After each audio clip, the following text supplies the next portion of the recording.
کیا تم اس کی کوئی مدد نہیں کر سکتی؟ جادوگرنی مارا نے کہا، میری اتنی طاقت نہیں کہ میں بدرو عورت کا مقابلہ کر سکوں۔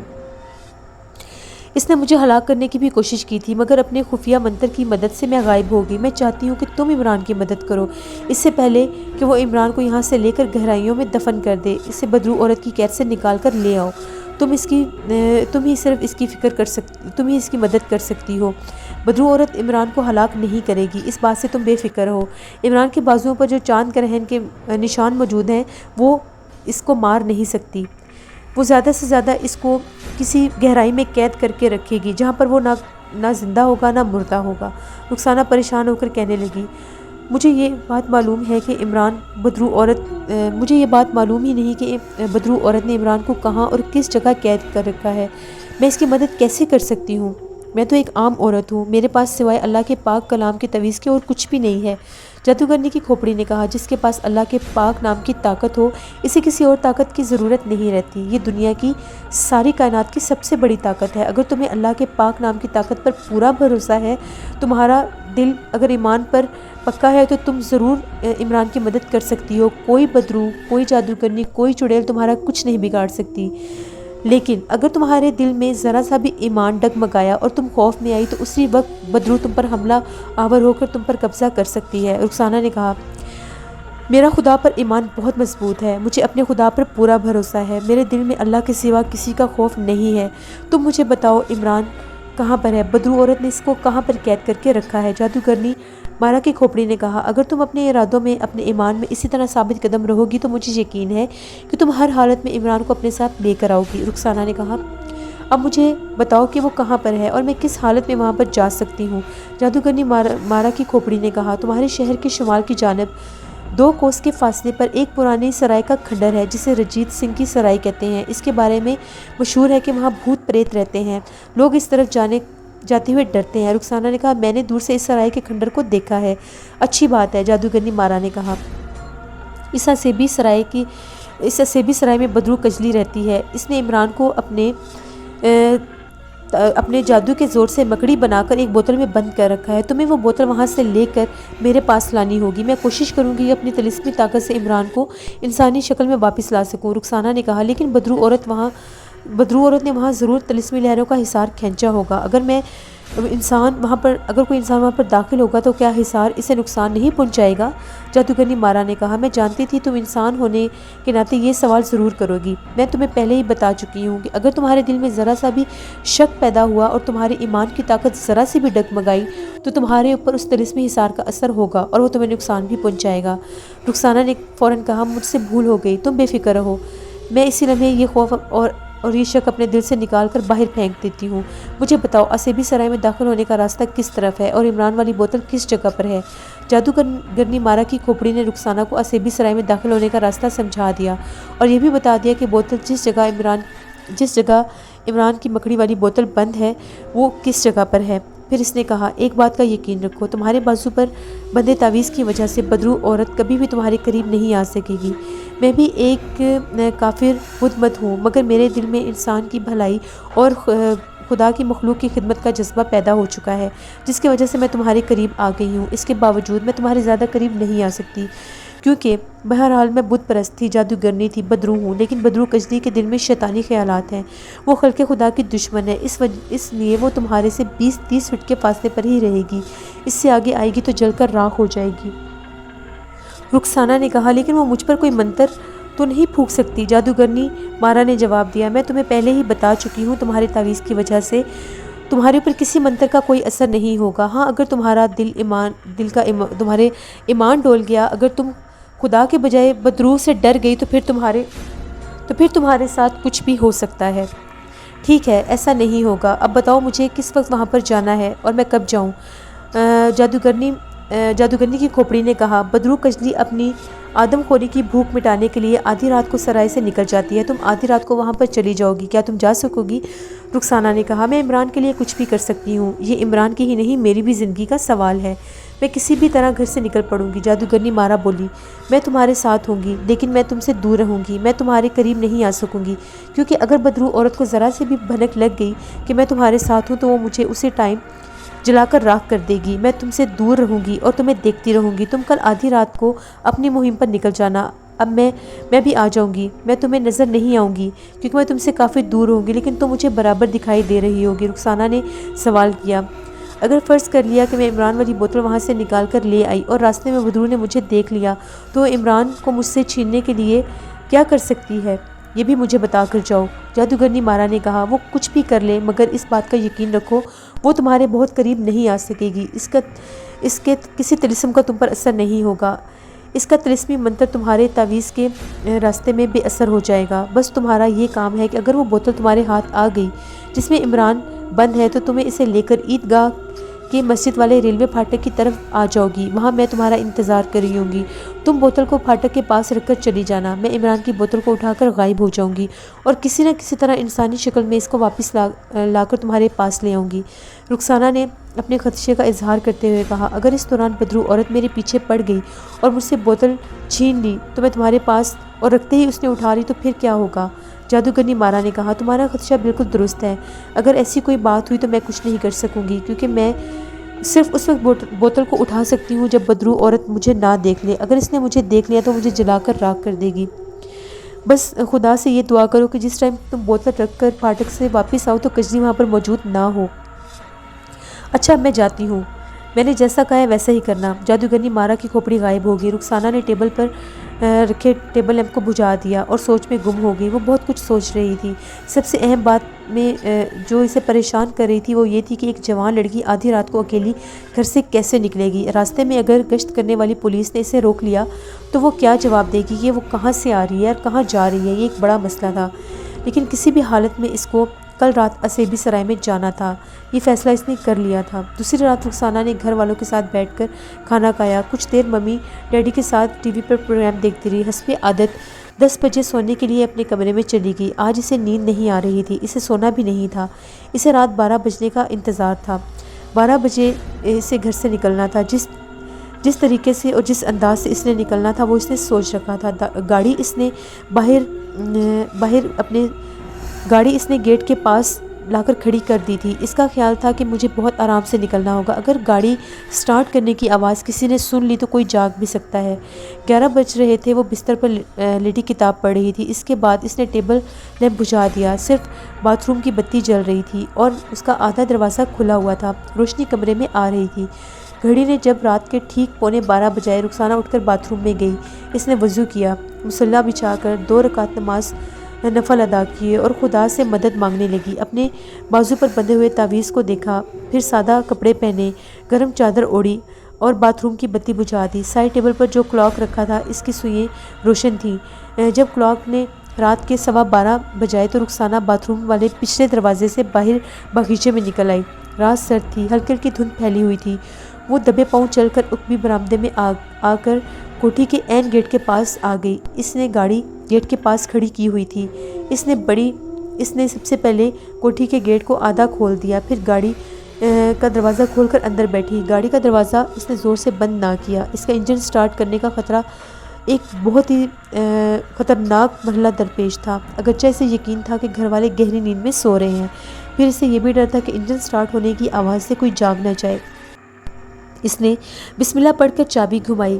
گاڑی کا انجن مخصوص آواز کے ساتھ سٹارٹ ہو گیا۔ رخسانہ نے گاڑی کوٹھی سے باہر نکال کر ایک طرف کھڑی کی، باہر آ کر کوٹھی کا دروازہ آہستہ سے بند کیا، گاڑی میں واپس آ کر بیٹھی اور اپنی منزل کی طرف روانہ ہو گئی۔ آدھی رات ہو چکی تھی۔ شہر کی باہر والی آبادی کی سڑکیں خالی پڑی تھیں۔ سردی خوب پڑ رہی تھی۔ رخسانہ گاڑی کو شہر کی سڑکوں پر نکال کر جی ٹی روڈ پر لے آئی۔ جی ٹی روڈ پر اسے تسلی تھی کہ اگر گشتی پولیس نے اسے روک بھی لیا تو وہ بڑی آسانی سے یہ کہہ سکتی ہے کہ وہ دوسرے شہر سے آ رہی ہے۔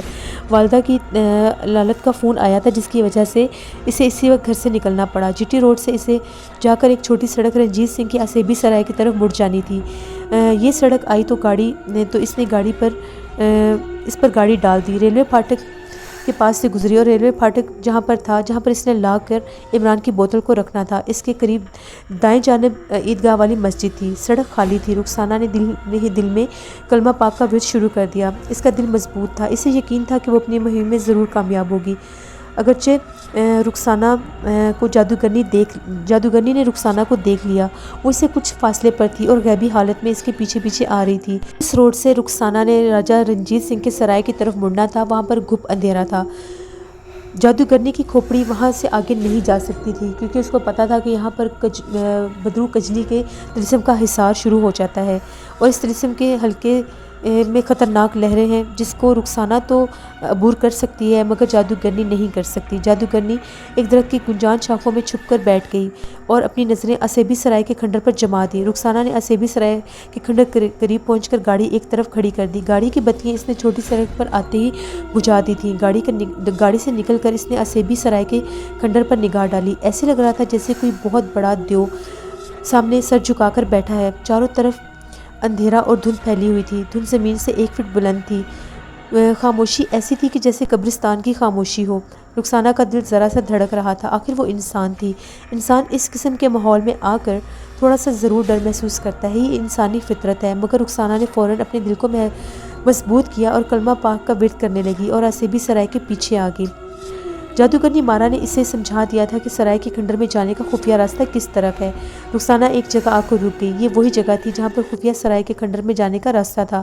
رخسانہ نے سرکنڈوں کو ایک طرف ہٹایا۔ جیسے اس نے سرکنڈوں کو چھوا اس کو ایک زوردار جھٹکا لگا۔ یہ سمجھ گئی بدرو عورت کے طلسم کا اثر ہے۔ اس نے اپنے آپ کو متزلزل رکھا اور آگے بڑھنے لگی۔ خفیہ راستہ اس نے دیکھ لیا تھا۔ وہ ایک تنگ سی سرنگ میں داخل ہو گئی۔ وہ سرنگ بہت عجیب تھی۔ 3-4 قدم پر اس کو پھر جھٹکے محسوس ہوئے لیکن یہ پھر بھی نہ ہٹی۔ اللہ کے پاک کلام کا ورد کرتے کرتے آگے بڑھ گئی۔ ایک چھوٹے سے دلان میں آ گئی جس میں اندھیرا ہی اندھیرا تھا۔ کوٹلی میں ایک دھندلا سا دیا دکھائی دے رہا تھا۔ جادوگرنی مارا نے اسے بتایا تھا کہ وہ بوتل وہیں پر ایک تاک میں رکھی ہوگی۔ رخسانہ نے قریب جا کر دیکھا تو کوٹلی کا دروازہ بند تھا، اس پر تالا نہیں تھا۔ رخسانہ نے جیسے ہی اس کو ایک ہاتھ سے کھولا تو اس کا دروازہ کھل گیا۔ وہ گرتے گرتے بچ گئی لیکن اس نے ہمت نہیں ہاری۔ وہ جیسے ہی کوٹری میں داخل ہوئی تو چبوترے پر مٹی کا ایک دیا جل رہا تھا۔ اس کی مدھم سی روشنی چاروں طرف پھیلی ہوئی تھی۔ پھر اس نے ایک طرف تاک میں ایک بوتل رکھی ہوئی دیکھی۔ رخسانہ سے صبر نہیں ہو سکا۔ یہ بھاگتی ہوئی تاک کی طرف لپکی اور فوراً سے بوتل کو اٹھا لیا۔ بوتل میں ایک کالے رنگ کا مکڑا تھا۔ وہ سمجھ گئی کہ یہ عمران ہی ہے جس کو بدرو عورت نے جادو کے زور سے مکڑی بنایا ہوا ہے۔ رخسانہ سے صبر نہیں ہو سکا۔ اس نے جلدی سے بوتل کو چادر میں چھپایا اور جس راستے سے اندر آئی تھی اسی راستے سے باہر نکل گئی۔ عجیب بات یہ تھی عمران کی بوتل اپنے ہاتھوں میں تھامنے کے بعد رخسانہ کے دل کی دھڑکن کچھ عجیب سی ہو گئی۔ شاید یہ اس بات کی سوچ تھی کہ بدرو عورت کے طلسم کا اس کے اوپر کچھ نفسیاتی اثر ہو گیا تھا۔ اس کے باوجود وہ تیزی سے وہاں سے باہر نکل آئی۔ جیسے اس نے گاڑی سٹارٹ کی وہ اپنی گاڑی کو چلاتی ہوئی جلدی سے مین سڑک پر آ گئی۔ بوتل اس نے اپنی گودی میں رکھی ہوئی تھی اور ہلکی سی حرارت بھی محسوس ہو رہی تھی۔ رخسانہ نے اپنے آپ کو سنبھالا اور گاڑی کو تیز چلاتی ہوئی کھنڈر کے احاطے سے نکل کر چھوٹی سڑک والے پھاٹک کے قریب آ گئی۔ وہ دل ہی دل میں کلمہ پاک پڑھ رہی تھی۔ اسے یقین نہیں آ رہا تھا کہ اس نے اتنی خطرناک بدرو کے طلسمی جال سے عمران کی بوتل کو نکال لیا ہے اور وہ کامیاب ہو گئی ہے۔ وہ کلمہ پاک کا ورد جاری رکھے ہوئے تھی اور خدا کا شکر ادا کر رہی تھی۔ دور سے اسے ریلوے پھاٹک کی لالٹین کی زرد روشنی نظر آ گئی۔ وہ گاڑی کو کافی سپیڈ میں لے جا رہی تھی۔ جادوگرنی مارا نے رخسانہ کو دیکھ لیا۔ اس کو علم ہو گیا تھا کہ رخسانہ عمران کی بوتل لانے میں کامیاب ہو گئی ہے۔ وہ اس سے دور رہ کر اس کو ساتھ ساتھ دیکھ رہی تھی۔ اسی وقت اس کو انتظار تھا کہ رخسانہ جلدی سے بوتل کو پھاٹک کے پاس رکھ دے اور جادوگرنی مارا بوتل کو فوراً اٹھا کر وہاں سے بجلی کی طرح نکل جائے۔ جادوگرنی مارا حیران تھی کہ ابھی تک کجلی کو یہ خبر کیسے نہیں ملی کہ عمران کی بوتل اس کے کھنڈر کے تہہ خانے سے ایک عام عورت نکال کر لے آئی ہے۔ یہ بات کسی خطرے سے کم نہیں تھی۔ عمران اس کے ہاتھ سے نکل گیا تھا اور وہ ایک چیلنج تھا جو اس کو نیست و نابود بھی کر سکتا تھا۔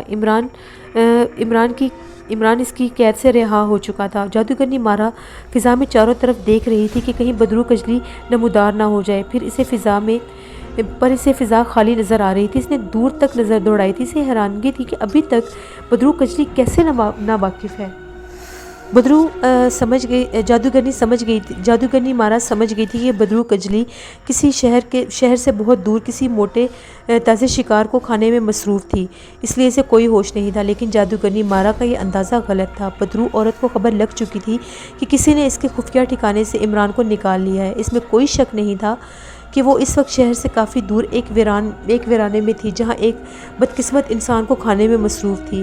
جس وقت اس کو یہ خبر مل چکی تھی کہ کسی نے اس کے عصبی کھنڈر سے عمران کو نکال لیا ہے، کیونکہ جیسے ہی رخسانہ وہاں پر پہنچی تھی ایک تیز ہواؤں کا شور اس کے کانوں میں گونج رہا تھا۔ یہ اس بات کا اشارہ تھا کہ تہہ خانے میں کوئی شخص عمران کو نکال کر لے گیا ہے۔ بدرو عورت نے جلدی جلدی اپنے شکار کو ہڈیوں کا پنجرہ بنایا اور تیزی سے اڑتی ہوئی فضا میں غائب ہو گئی۔ عصبی سرائے والے ٹھکانے پر پہنچی۔ کوٹری میں آتے ہی اس نے نظر تاک پر ڈالی۔ عمران کی بوتل غائب تھی۔ بدرو کجلی ایک طوفانی بگولے کی طرح گردش کرتی ہوئی وہاں سے نکل آئی۔ اسے ایک جانب عمران کی بڑی تیزی سے بو آ رہی تھی۔ وہ اس طرف پرواز کرنے لگی۔ اسی وقت رخسانہ ریلوے پھاٹک کے پاس پہنچ کر گاڑی ایک طرف کھڑی کر رہی تھی۔